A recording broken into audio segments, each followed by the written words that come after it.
Olá, eu sou Edinete, sou psicóloga e hoje eu vim falar com vocês sobre uma questão muito importante, que se refere à avaliação, psicológica de crianças que apresentam transtorno do espectro autista, o mais conhecido como TEA.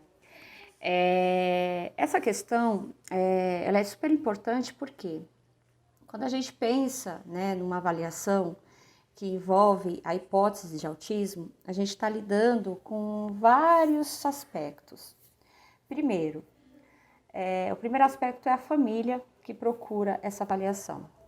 Essa família, para ela estar ali no seu consultório, possivelmente ela já percebeu alguns sinais em casa ou a escola, já identificou algumas questões e essa família está ali em busca de algumas respostas. E isso vai além de um diagnóstico, além de um laudo. Essa família precisa entender, e ela está em busca de algumas explicações, de algumas orientações. Ela busca respostas para aquilo, para as dúvidas dela. Então, a devolutiva, ela é a última etapa da avaliação psicológica. É o momento em que o psicólogo, o profissional, dará a devolutiva de tudo aquilo que ele percebeu durante esse processo de avaliação, através da aplicação de testes, de escalas, de uma anamnese apurada, de uma observação clínica apurada com essa criança. Então, esse é o último processo da avaliação psicológica, a última etapa. Mas ela é o início de um processo terapêutico, de um plano terapêutico que você vai traçar com essa família no momento da devolutiva. Então, a devolutiva, ela não é só um momento de dizer o que a criança tem, confirmar a hipótese inicial, confirmar aquilo que você já desconfiava. Não é meramente um momento de dizer, olha, a criança tem isso e pronto. O diagnóstico, ele não pode ser um processo final. O diagnóstico ele tem que ser um processo inicial. Inicial em que sentido? Porque no momento que você dá a devolutiva para a família, que você diz para a família, olha, o teu filho tem autismo.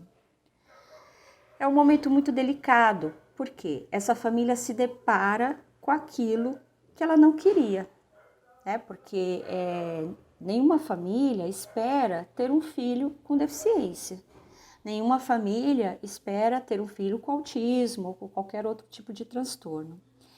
Então, é necessário entender que nesse momento a família vai passar por um processo de luto. Luto pelo filho imaginado, pelo filho desejado. Então, é um processo que às vezes não dura só uma sessão, às vezes você vai ter que dizer para a família todas aquelas questões, pedir para que a família reflita sobre aquilo que foi dito e para que ela volte numa próxima sessão com algumas dúvidas. É necessário que você esclareça nesse momento todas as dúvidas que a família tiver. Por quê? Porque isso vai auxiliar na elaboração desse processo de luto.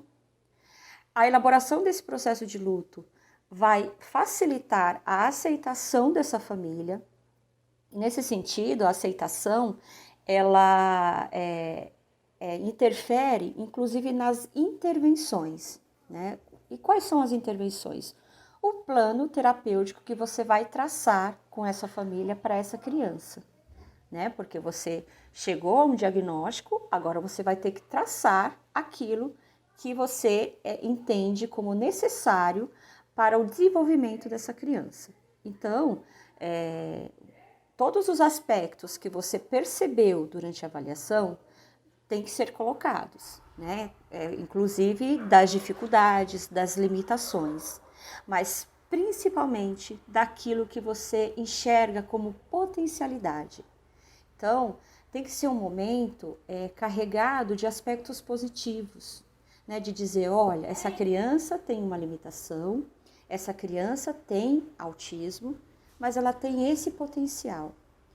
E esse potencial, ele vai ser desenvolvido com uma intervenção adequada. Então, se a criança, né, apresenta algum talento específico, invista nesse talento. Se a criança apresenta questões relacionadas, né, à dificuldade de comunicação, ela tem que ser encaminhada para um fonoaudiólogo. Se a criança apresenta questões emocionais importantes, né, como ansiedade, muita inquietação, né, se é uma criança muito inquieta, uma criança muito agressiva, ela tem que passar por um processo psicológico. Então, eu sempre digo que o momento da avaliação, ele é o último, né, a devolutiva é a última, mas é o início para aquela família. A gente precisa, né, o psicólogo nesse momento, precisa ter muita empatia, de perceber, né, de se colocar no lugar dessa família, porque essa família está extremamente fragilizada, né, ela pode se deparar com questões muito particulares, né, você pode enfrentar nesse momento a resistência da família, que é algo natural que a família pode apresentar. Você pode se deparar com uma família extremamente flexível, né, que encara a situação de uma forma positiva e escuta de uma forma positiva aquilo que você direcionar. Então, só para a gente entender, existe uma dinâmica, né, que é a dinâmica do processo psicológico, da avaliação em si, e existe a dinâmica familiar. E essas duas, elas têm que conversar. Elas têm que estar em alinhamento. Se não houver um alinhamento dessa dinâmica que foi estabelecida durante a avaliação e um alinhamento, né, da dinâmica familiar, o processo ele se torna um processo muito sofrido, né, tanto para a família como para o próprio profissional, que se depara, né, com a resistência né, desse âmbito, né, dessa família. Então, tem que haver uma comunicação muito assertiva, no sentido de dizer para essa família, tem que ser muito claro, né, não se pode, nesse momento,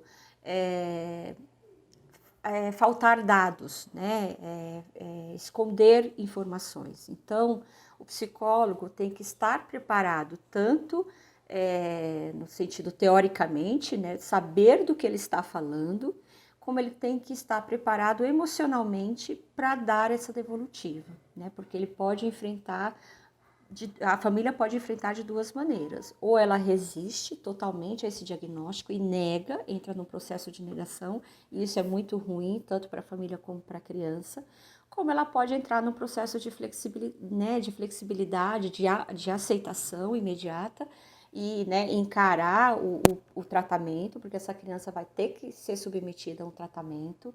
Então, é uma dinâmica, né, tanto do psicólogo como da família, que precisa ser